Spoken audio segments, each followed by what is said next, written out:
Hey everybody, it's John Brown, the Bandana Gamer, coming to you today to talk about some pieces in my collection that blur two worlds together. As a lot of you know, I have gone to Disney World quite a few times this year. I was able to run the Star Wars Half Marathon, was able to attend the last Illumination show at Epcot, and also saw Sugar Ray randomly that night.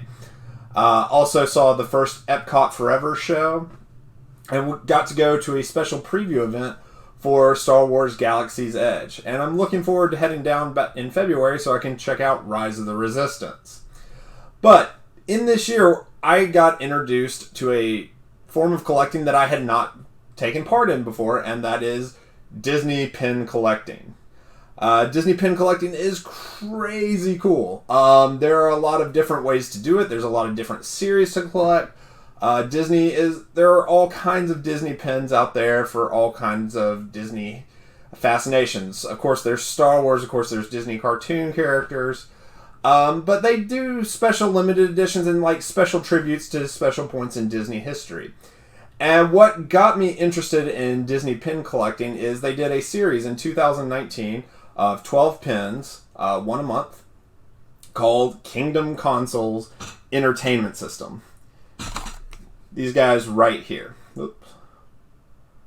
The Kingdom Consoles Entertainment series celebrated the 8-bit and 16-bit of Disney's video game heritage by each month being a different pin of a different video game.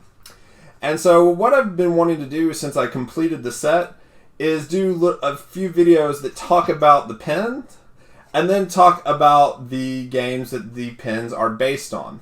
And so to start out today, I wanted to talk to you about the Little Mermaid pin.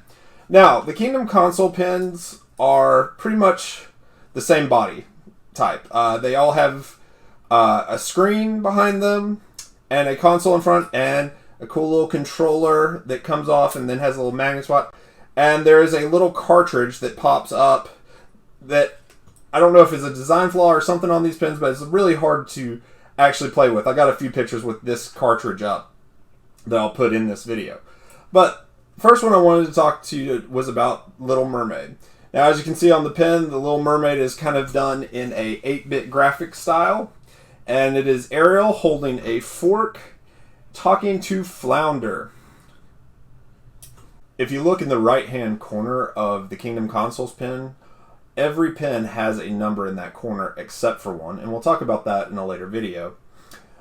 On the Little Mermaid pin, it's 89. That corresponds to the year 1989, which is the year the Little Mermaid movie was released. The game, however, was released in the summer of 91, kind of at the end of the Nintendo's Entertainment System's lifespan, right as the Super Nintendo was starting to come out. It is interesting to note that these pins have nothing connecting them to Nintendo, to any other video game company that the games appeared on, or the developers and publishers of said games. These really are completely and solely focused on the Disney properties and aspects themselves. They don't actually even have original game art. They have art that is kind of derived from the gameplay. So the Little Mermaid game, as I said, was released in 1991, and it was published and developed by Capcom. And the game is absolutely phenomenal. It is such a fun experience and has so many clever mechanics. That's probably due to the fact that it was produced by Takeru Fujiwara, who was a legend at Capcom at this period in gaming. He is a producer on the Mega Man series, director of Bionic Commando, Ghouls and Ghosts, and did work on Strider and almost every well-known Capcom property to come out on the NES system.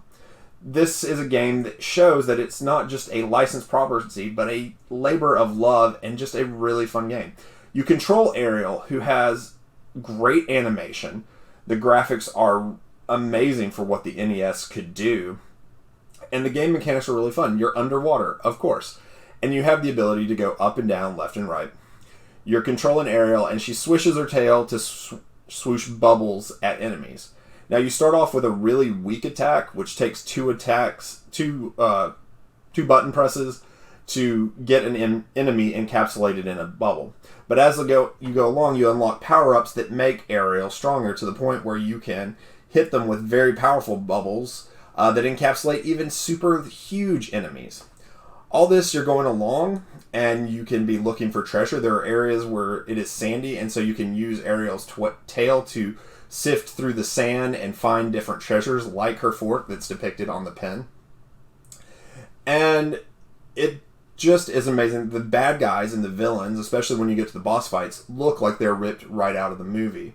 The music is phenomenal. It is what you would expect out of an NES Capcom game at this point in history. I cannot recommend playing this game. It probably was lost in time in a lot of ways because due to the fact it probably had the stigma of being a girl game, which is an awful and wrong stigma, but it was the idea of the time.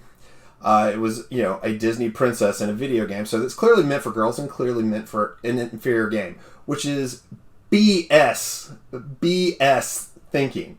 It is such an amazing game. It is an amazing game for all people to play and check out.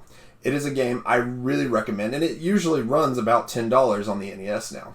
If you haven't gotten a chance, make sure you go out and check this game out. So that will do it for this one. Let me know what you think of looking at these Disney pins, the Kingdom Console Entertainment Series, and reviewing the games that go along with them. Let me know about that in the comment section below.